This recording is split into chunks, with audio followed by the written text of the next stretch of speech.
Leader of the people Ajit Pawar, deputy CM Maharashtra.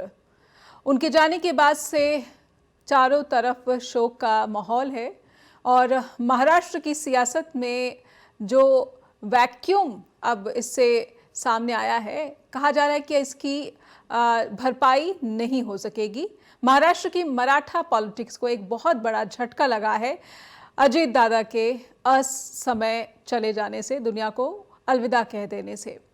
लेकिन कुछ सवाल हैं जो उनके निधन के साथ ही अब पूछे जाने लगे हैं और खास करके जब अजीत दादा पंचतत्व में विलीन हो गए हैं तो ये सवाल थोड़े और प्रमुखता से बल्कि और मजबूती से लोगों के सामने आ रहे हैं। और इसीलिए स्ट्रेट टॉक के जरिए हमने कोशिश की है कि अजीत दादा के चले जाने के बाद से महाराष्ट्र की सियासत और खास करके महायुति जो गठबंधन है उसमें एनसीपी अजीत पवार गुट की अब क्या स्थिति है, ये बहुत बड़ा सवाल है। और सवाल ये भी पूछा जा रहा है कि क्या एनसीपी जो दो गुटों में बटी हुई है, एक अजीत पवार गुट और एक शरद पवार गुट, क्या इन दोनों ही गुटों का विलय हो जाएगा या अजीत पवार के चले जाने के बाद उनकी पार्टी का नेतृत्व अब किसे सौंपा जाएगा, कौन बनेगा अजीत पवार की पार्टी से डिप्टी सीएम। बहुत सारे सवाल हैं और इसी पर हम आज अपनी स्ट्रेट टॉक शुरू करते हैं। आइए पहले अपने जो पैनलिस्ट हैं, आज के जो मेहमान हैं, उनका स्वागत कर लेते हैं। स्ट्रेट टॉक में हमारे साथ जुड़ चुके हैं पीयूष पंत, वरिष्ठ पत्रकार, नई दिल्ली से जुड़ रहे हैं। हमारे साथ अभय कुमार दानगे जी जुड़ रहे हैं जो कि महाराष्ट्र से सीनियर जर्नलिस्ट हैं। और थोड़ी देर में हमारे साथ जुड़ेंगे Ajay Shukla, senior journalist from Chandigarh. आप सभी का बहुत बहुत स्वागत। और शुरुआत में अभय जी आपसे ही करना चाहती हूँ। मराठा पॉलिटिक्स, अजीत दादा एक ऐसे लीडर जिन्हें खुद प्रधानमंत्री ने श्रद्धांजलि देते वक्त कहा कि he was the leader of people, mass leader थे, कुशल प्रशासक और बहुत ही काबिल रणनीतिकार भी। अजीत दादा के चले जाने के बाद से मराठा पॉलिटिक्स को जो बड़ा झटका लगा है, इसमें कोई दो राय नहीं है। लेकिन जो बड़ा सवाल ये है कि महायुति गठबंधन में अब क्या होगा, क्या ये गठबंधन बिखर जाएगा, क्या शक्ति संतुलन जो देवेंद्र फडणवीस के लिए अब तक कहीं ना कहीं हो पा रहा था, पॉसिबल, संभव हो पा रहा था, अब इसमें किसी तरह की उन्हें चुनौती का सामना करना पड़ेगा। एक नाथ शिंदे अब ज्यादा बार्गेनिंग करते हुए नजर आएंगे या फिर शरद पवार अब दोनों ही गुटों का नेतृत्व संभालेंगे। कुछ बहुत बड़े बड़े सवाल हैं और अभय कुमार सर, आप इसे कैसे देखते हैं?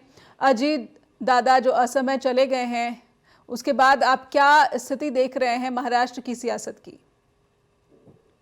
नेहा जी, सबसे पहले अपनी चैनल की ओर से और तमाम दर्शकों की ओर से मैं अजीत पवार जी को श्रद्धांजलि अर्पित करता हूं जी। एक महाराष्ट्र के बहुत बड़े लीडर, महाराष्ट्र के उप मुख्यमंत्री और खास करके मराठा समाज के लिए एक आदर्श व्यक्तिमत्व हम जिन्हें कहेंगे, वो अजीत पवार जी अब हमारे बीच नहीं रहे हैं।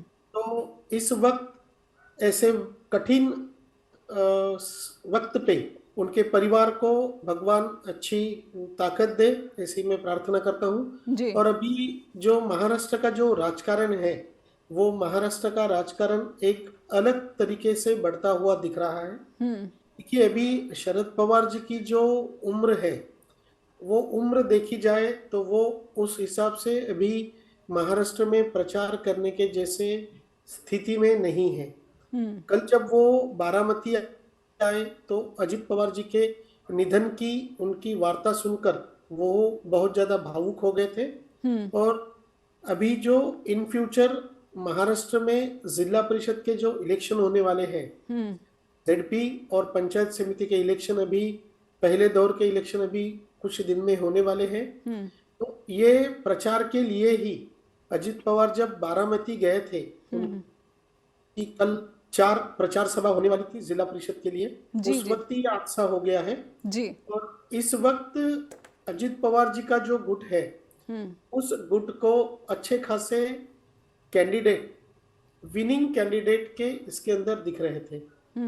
इसका रीजन एक ऐसा है कि ये जो जेडपी के इलेक्शन और पंचायत समिति इलेक्शन है, ये पूरे रूरल एरिया के इलेक्शन है और यहाँ पर मराठा समाज और पवार फैमिली को मानने वाले लोग बड़े पैमाने पे हैं।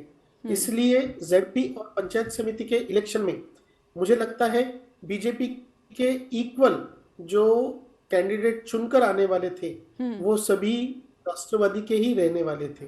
और दूसरी बात नेहा जी, अभी इन फ्यूचर आगे ऐसा कहा जा रहा है कि सुनेत्रा पवार जो है जी अजित पवार जी की मिसेस, पार्टी के कुछ लोगों का ऐसा कहना आ रहा है कि जो राष्ट्रवादी की जो कमान है वो सुनेत्रा पवार मैडम संभाले, जी जिसकी वजह से राष्ट्रवादी कंटिन्यू आगे अपना काम कर पाएगी।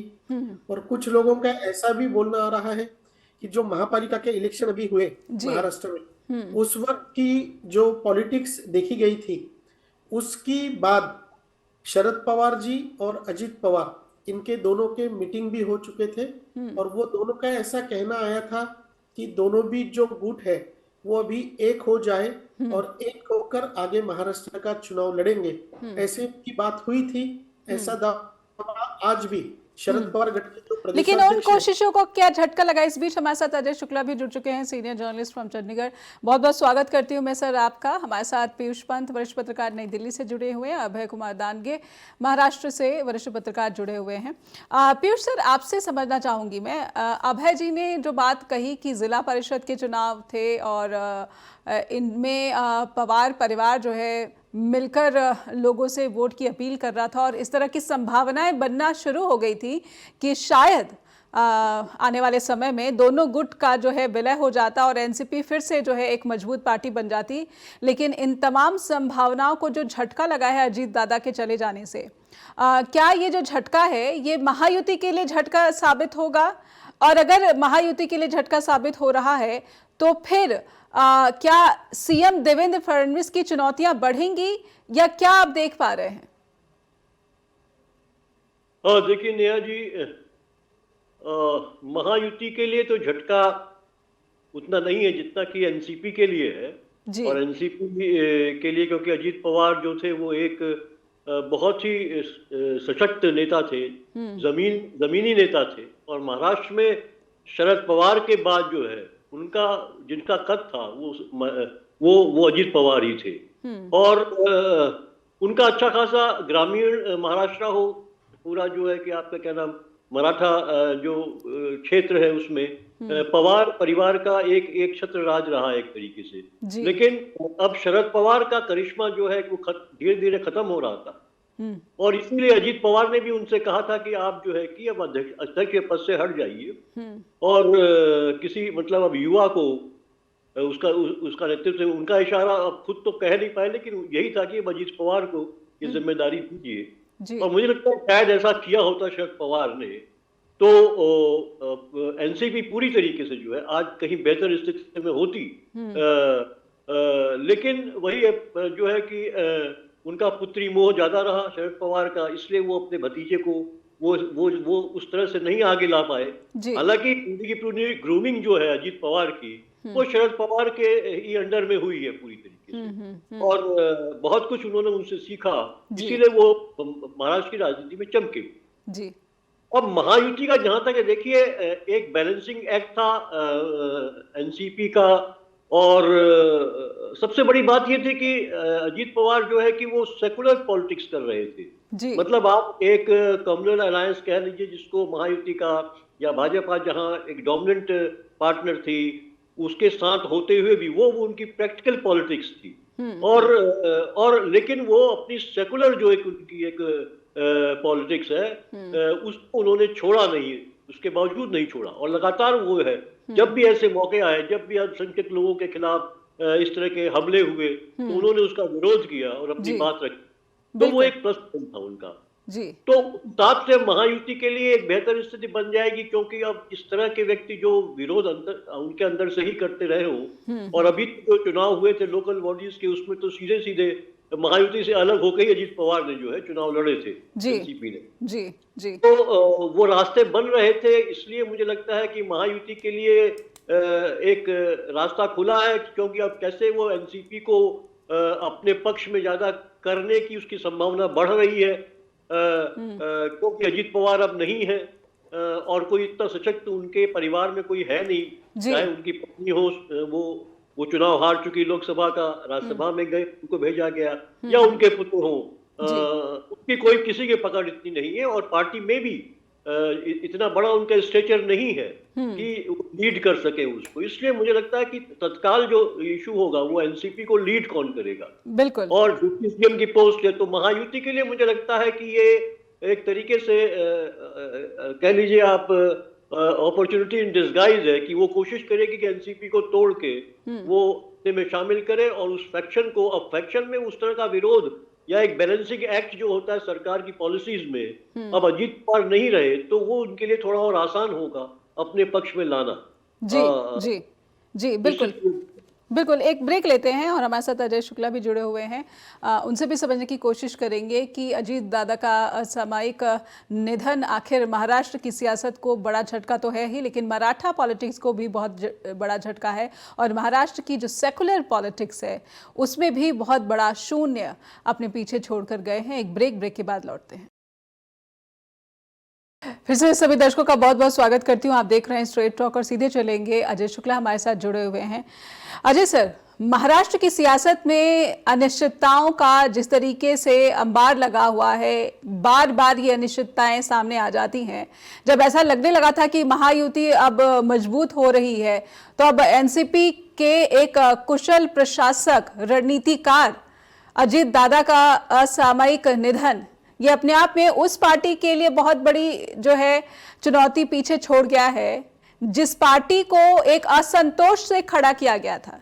शरद पवार के नेतृत्व से, या फिर एनसीपी में जो भी असंतोष था, या फिर जो भी जांच एजेंसियों का डर था, इसकी वजह से जो टूट हुई, और उसके बाद एक कुशल प्रशासक, एक कुशल रणनीतिकार, एक मास लीडर के चले जाने के बाद क्या उस पार्टी का नेतृत्व सुनेत्रा पवार, छगन भुजबल, सुनील तटकरे या फिर प्रफुल्ल पटेल, इन नेताओं का जिनका नाम लिया जा रहा है, क्या इससे खाना पूर्ति की जा सकेगी? क्या इससे महायुति को संभाला जा सकेगा या फिर पार्टी को संभाला जा सकेगा? देखिए, मुझे लगता है महायुति को संभालने वाली बात है वो तो संभली हुई है, उसमें कहीं कोई दिक्कत नहीं आने वाली है जी। और जो जिन नेताओं के आपने नाम लिए वो कोई भी मास लीडर नहीं है जी। वो छोटे छोटे से अपने उसके हैं। और यदि अजीत पवार की बात करें तो वो भी एक क्षेत्र विशेष के लीडर थे बेसिकली। ये नहीं कह सकते हैं कि वो पूरे महाराष्ट्र के लीडर थे, लेकिन चूंकि वो शरद पवार के भतीजे थे और एक प्रकार से माना जाता है कि वो शरद पवार के उत्तराधिकारी के तौर पे देखे जाया करते थे, इसलिए और शरद पवार ने उन्हें बढ़ा के इस अब सेकेंड नंबर पे लाके खड़ा कर दिया था। ये चूंकि उनका सत्ता का मोह भी था और उनकी जरूरत भी, क्योंकि उनके खिलाफ जितने भ्रष्टाचार और दूसरे आरोप थे, उन सारे आरोपों के चलते उन्हें बचने के लिए सत्ता का सहारा चाहिए था जी। अब ये शरद पवार की रणनीति थी या उन्हीं का खेल था, इन सारे विषयों पर बड़ा गहन चर्चा का विषय है और इस पे बहुत सारा इन्वेस्टिगेशन का विषय है। मेरा अपना मानना है कि शरद पवार की खुद की यह रणनीति थी और उसी रणनीति के तहत वो पार्टी के एक उसको तोड़ के और जाके उन्होंने बना लिया और बच गए जी। उससे पूरी तरीके से पार्टी का भी बचाव हो गया, उनके परिवार का भी बचाव हो गया, सबको क्लीन चिट भी मिल गई जी। तो कमोबेश सबको साफ सुथरा मिल गया और जितने कुछ आरोप थे उनसे परे हो गया। तो अजीत पवार के जाने से एक तो ये स्थिति है कि वो फाइलें आज खत्म हो गई, दब गई, जो भ्रष्टाचार से रिलेटेड थी, वो आरोप खत्म हो गए। अब वो पार्टी कौन संभालेगा, कैसे संभालेगा, यह विषय है। तो निश्चित रूप से उसमें जो मौजूदा लीडरशिप है उसी में कोई एक रास्ता निकलेगा जी। या वो शरद पवार के साथ जाएंगे। तो मैं नहीं समझता हूं कि इस समय शरद पवार के साथ जाने वाला कोई काम होने वाला है और ना ही होने जा रहा था, यह भी आप जान लीजिए। ये सिर्फ एक चुनावी चूंकि वक्त था तो इस तरह का एक स्टंट दिखाने का दोनों पवार के दोनों गुटों का मिला जुला खेल। निश्चित रूप से शिंदे और शिवसेना का जो तोड़ है वो तो मतलब निश्चित रूप से वो उसमें किसी की सहमति नहीं थी जी, लेकिन यहां शरद पवार और अजीत पवार की सब सहमति से हो रहा था। कहीं कोई ऐसी चीज नहीं है जिसको लेकर के आप सवाल खड़ा कर सकें। जी जी जी। तो मैं ये समझता हूं ये कुल मिलाकर के इसके लिए मैं उदाहरण दे देता हूं। हरियाणा में एक नेता होते थे भजन लाल, मुख्यमंत्री रहे थे, बड़े नेता माने जाते थे। उनके बेटे जो इस समय पंचकुला से एमएलए है और पूर्व डिप्टी सीएम है, वो एक जो है मेरी दोस्त भी थी। अब उनके चक्कर में वो फंस गए वो वकील साहिबा के जी, और मसला यहां तक आ गया कि वो रेप का पर्चा दर्ज कराने जा रही हैं। और जब वो रेप का पर्चा दर्ज हो, इससे अच्छा एक रास्ता निकाला गया और जिस तरह से सारा ड्रामा हुआ वो पूरे हरियाणा ने देखा, देश ने देखा, बड़े दिनों तक चला था जी। तो और अंत में जो उसका नतीजा निकला, वो लड़की मर गई और सारी चीजें हो गई, सब पटाचेप हो गया, पता नहीं चला वो केस क्या हुआ, कैसे मर गई, क्या हो गया, कैसे है, क्या है। और अब वो फिर से अपने परिवार में है, उसी के साथ है, वो सारी चीजों से पूरा छुटकारा मिल गया। तो ये मैं उदाहरण इसलिए दे रहा हूं, कमोबेश इसी तरीके का हाल अजीत पवार के मामले में देखने को मिलता है। जी। तो ये कहीं ना कहीं एक चीज को दिखाता है कि महाराष्ट्र की राजनीति आज जो चल रही है वो अमित शाह और नरेंद्र मोदी के इशारे पर चल रही है, अडानी अंबानी के इशारे पर चल रही है। और अभी हाल के दिनों में अडानी जब पहुंचे थे तो वहां अजीत पवार भी थे, वहां शरद पवार भी थे, वहां सुप्रिया सुले भी थी और पूरा परिवार मौजूद था जी। वो क्षण इस बात का संकेत है कि कहीं कुछ नहीं है, ये सब चलता रहेगा जी। और इसमें प्रफुल्ल पटेल भी उन भ्रष्टाचार के आरोपों से बच गए, अजीत पवार भी बच गए, अजीत पवार की पत्नी भी बच गई, उनके बेटे भी बच गए, पूरे परिवार की संपत्ति भी बच गई और कहीं कोई नुकसान नहीं हुआ। ये हादसा होने के बाद एक सिंपैथी और आ गई। जी जी। तो ये सिंपैथी आने के बाद वो जो नेतृत्व पर सवाल अभी बहुत बड़ा सवाल है कि एनसीपी का भविष्य का क्या होगा, एनसीपी के नेतृत्व का क्या होगा। शरद पवार जो बहुत ही ज़्यादा बुजुर्ग हो गए हैं, सुप्रिया सुले को कितना जो है समर्थन मिलेगा, सुनेत्रा पवार को कितना समर्थन मिलेगा। ये जो अजीत पवार गुट के नेतृत्व की बात है, क्या पवार परिवार से अलग किसी को नेतृत्व मिलेगा, इसकी संभावना देख रहे हैं या सुनेत्रा की ही जो है संभावना ज्यादा है? देखिए आज भी जो कुछ वहां पर भी तय होगा वो भी शरद पवार तय करेंगे और वास्तव में इस दोनों गुटों को शरद पवार ही चला रहे। ये गलतफहमी का हम आप शिकार होते रहे जी। अलग बात है, लेकिन सत्यता यही है। और ऐसी स्थिति में उसी रणनीति के तहत चाहे वो प्रफुल्ल पटेल को बनाए या अपनी बहू यानी उनकी पत्नी अजीत पवार की पत्नी को बनाए, दोनों चीजें वो संभव है और संभव है वो अजीत पवार की पत्नी को ही बनाएंगे। जी प्रबल संभावनाएं उनकी हैं। इस चर्चा को आगे बढ़ाएंगे लेकिन एक छोटे से ब्रेक के लिए रुकेंगे स्ट्रेट टॉक में। ब्रेक के बाद लौटते हैं और ये समझने की कोशिश करेंगे कि महाराष्ट्र की सियासत अनिश्चितताओं के घेरे में, अजीत पवार का असामयिक निधन और इसके बाद महायुति की चुनौतियों की भी बात हो रही है, एनसीपी अजीत पवार गुट के भविष्य की भी बात हो रही है। लेकिन सबसे बड़ी बात तो ये है कि नेतृत्व किसे सौंपी जाएगी और ये नेतृत्व जो है वो भविष्य में पार्टी को क्या मजबूत बनाए रख पाएगी। एक ब्रेक के बाद लौटते हैं। फिर से स्वागत है आप सभी दर्शकों का। आप देख रहे हैं स्ट्रेट टॉक और चलेंगे अभय जी के पास। अभय सर, अजीत पवार का गुट, ज्यादातर नेताओं के बारे में ये टिप्पणी की जाती है कि अवसरवादी नेताओं का ये गुट है, सेकुलर विचारधारा ज़रूर अजीत पवार की रही। वो कई बार जो है बीजेपी के विचारधारा से भिन्न भी भाषण देते रहे, अपने विचार प्रकट करते रहे, लेकिन कुल मिलाकर तो अवसरवादी नेताओं का ही जमावड़ा अजीत पवार के एनसीपी में है। ऐसे में क्या आपको लगता है कि ये अवसरवादिता अब इस समय ज़्यादा जो है सर ऊंचा नहीं उठाएगी और सुनेत्रा पवार के नेतृत्व को जो है भरपूर समर्थन मिलेगा और पूरा समर्थन मिलेगा? आप इसे कैसे देख रहे हैं? नेहा जी, सुनेत्रा पवार जो है वो पॉलिटिक्स का उनको ज्यादा अनुभव भी नहीं है, लेकिन वो इस दौर में ये कमान संभाल पाएगी या नहीं संभाल पाएंगे जी, ये तो अभी कुछ हम अनुमान नहीं लगा सकते हैं। लेकिन महाराष्ट्र की जो राजनीति है उस राजनीति को अगर देखा जाए तो सुनेत्रा पवार जी को शायद अपने हाथ में कमान लेनी ही पड़ेगी, क्योंकि उनके सिवाय इस पक्ष को चलाने के लिए अभी कोई सक्षम नेता नहीं दिख रहा है। जैसे कि छगन भुजबल, प्रफुल्ल पटेल, ये बाकी के जो लीडर है वो हालांकि पहले ही वजह से वो बीजेपी की तरफ उनका झुकाव थोड़ा ज्यादा है जी। और मुझे ऐसा भी एक अनुमान है, ऐसी भी कुछ शंका है कि जो अजीत पवार को मानने वाले जो विधायक है वो इन फ्यूचर अगर बीजेपी के साथ चले जाते हैं जी, बीजेपी को खुलकर समर्थन अगर करते हैं तो वो एक आश्चर्य की बात नहीं रहेगी। क्योंकि क्या बीजेपी की तरफ से कोशिशें हो सकती है? 132 विधायक उनके पहले से ही हैं और अजीत पवार गुट अगर टूट जाता है तो बीजेपी तो सीधे सीधे मेजॉरिटी में आ जाएगी।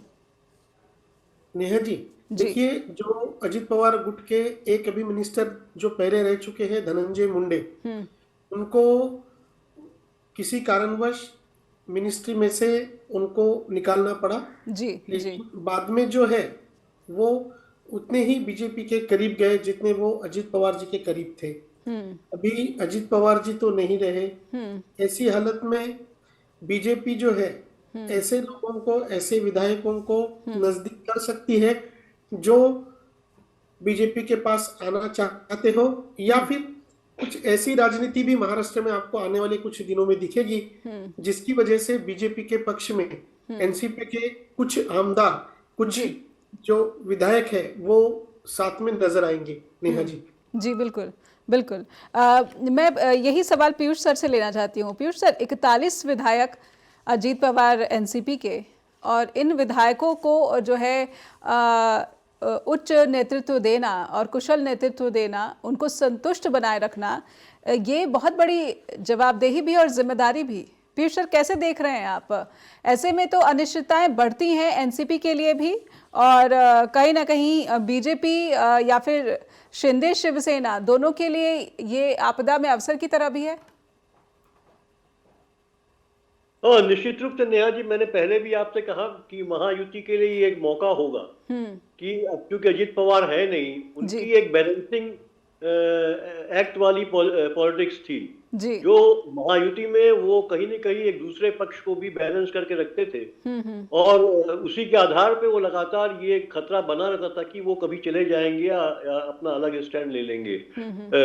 और उसके लिए तो अब वो नहीं रहे हैं, तो निश्चित रूप से अब जो बीजेपी की आइडियोलॉजी है जी, उसके समर्थन में बहुत से जो है एनसीपी के विधायक जो है उसके पक्ष में आ सकते हैं, और हो सकता है कि काफी कुछ उसमें से जा भी सकते हैं या समर्थन दे सकते हैं। समर्थन तो खैर अभी है, ये पार्टी हिस्सा है उस सरकार का, तो लेकिन जिस तरह का विरोध थोड़ा बहुत जो अजीत पवार करते रहे थे वो मुझे लगता है अब उसकी संभावना लगभग जो है खत्म होने जा रही है।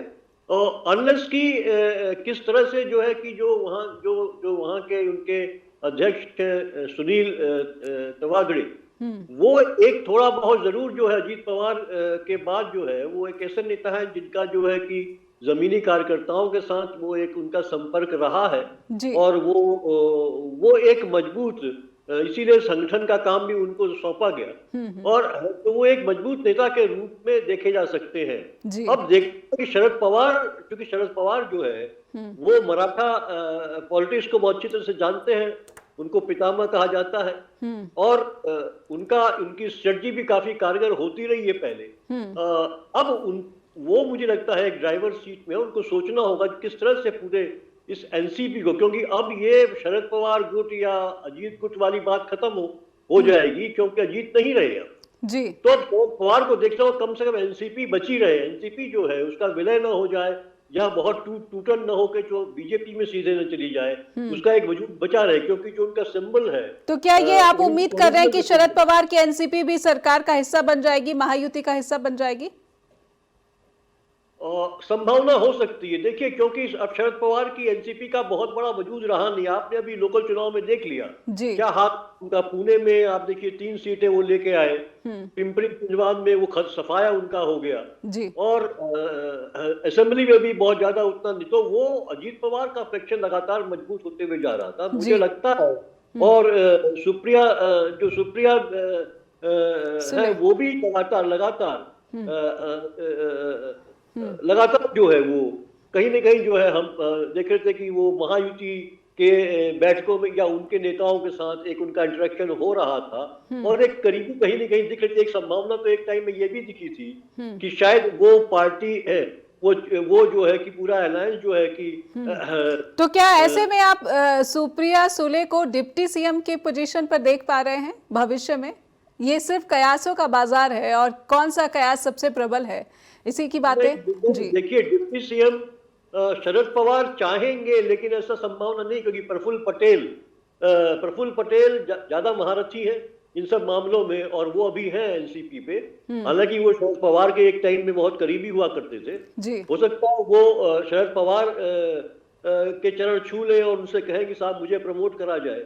और उनका केंद्र में भी एक मंत्रालय में एक्सपीरियंस रहा है। हालांकि सिविल एविएशन का जो हाल हुआ, उनके जो मिनिस्टर थे, भयंकर करप्शन के खिलाफ लगे भी, और इसीलिए वो जो है कि एनसीपी के साथ आए, अजीत गुट के साथ, और महायुति में शामिल हुए, ताकि वो सारे उनकी जो है जितने भी करप्शन है उसको माफ कर दिया जाए।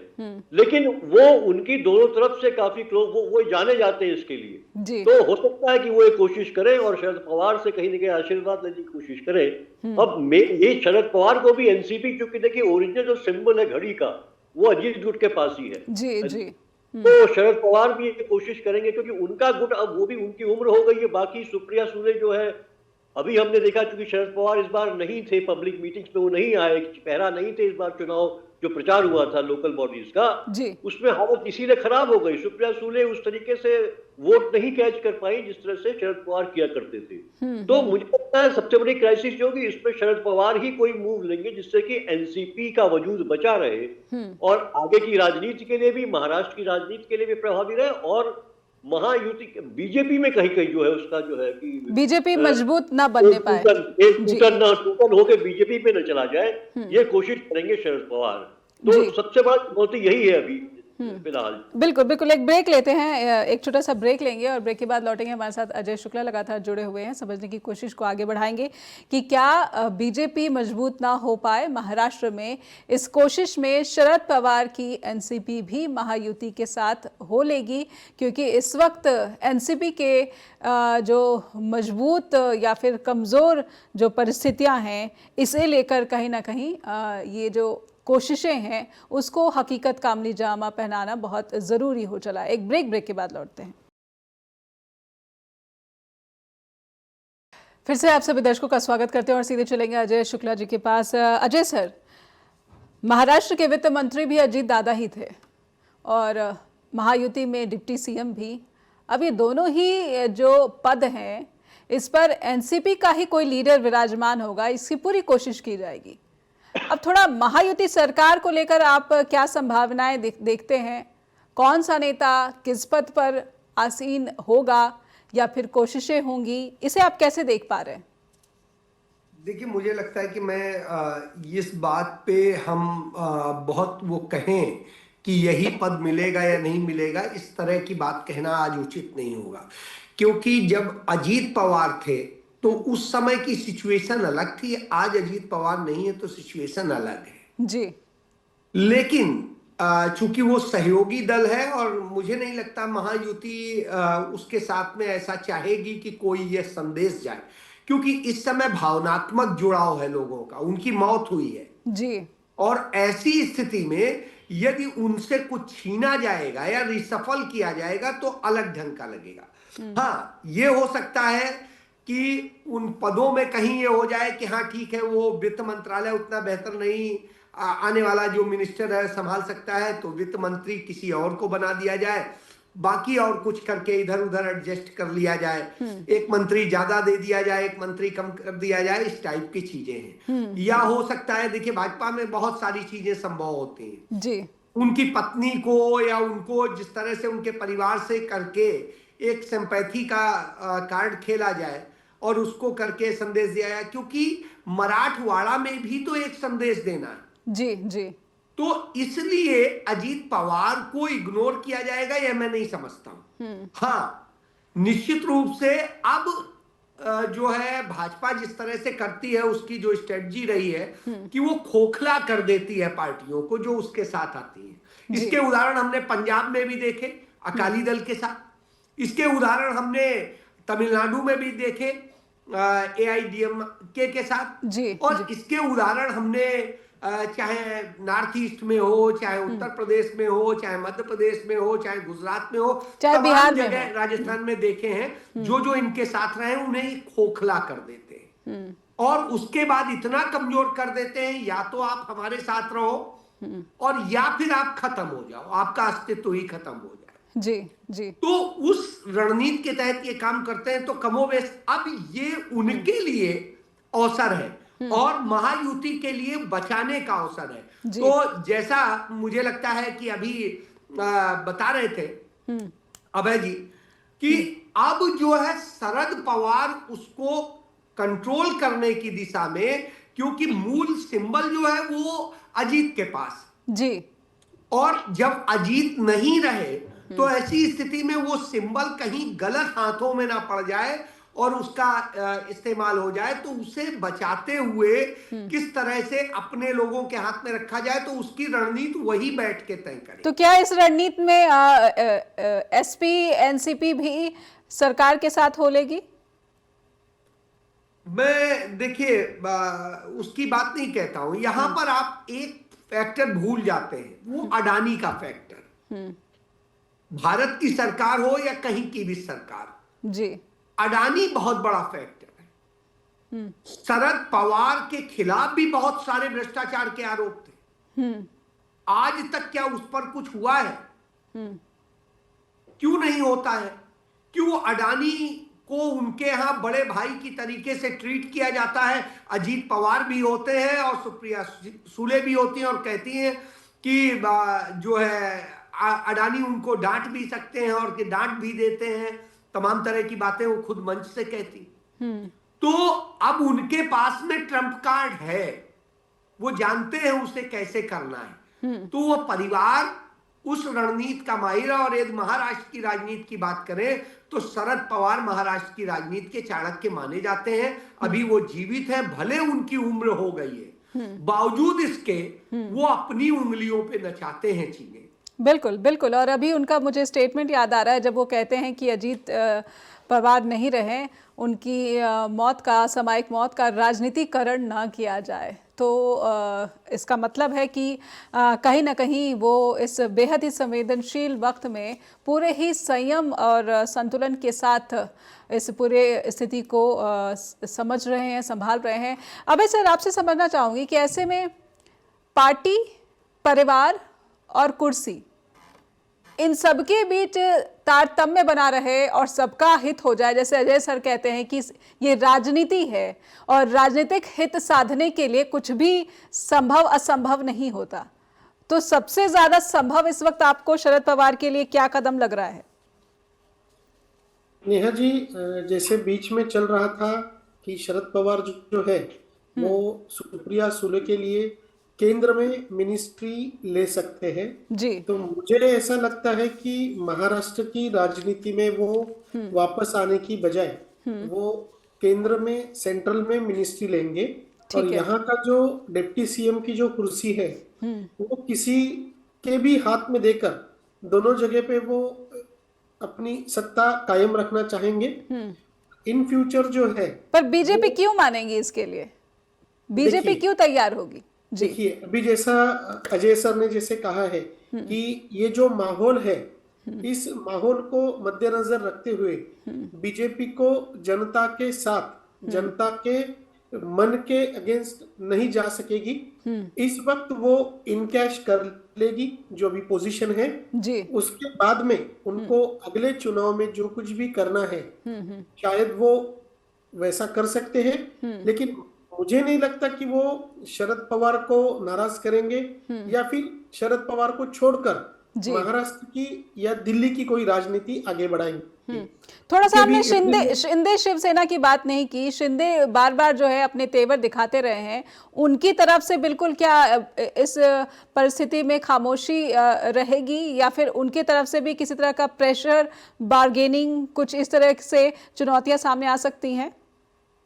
देखिए, अभी नेहा जी, मुंबई का जो मेयर चुनना है महापालिका का, उसके अंदर ये कुछ प्रेशर बना सकेंगे एकनाथ शिंदे, लेकिन ये जो अभी की जो पॉलिटिक्स है, जो अजित पवार जी का जो निधन है, इसके अंदर मुझे नहीं लगता वो कुछ इंटरफेयर करेंगे, क्योंकि उनको मुंबई की महापालिका में जो मैक्सिमम स्टैंडिंग कमेटी का जो चेयरमैन होता है या और जो कोई मुद्दे होते हैं जिससे फाइनेंस जुड़ा होता है जी, उसके ऊपर ही वो फोकस करेंगे।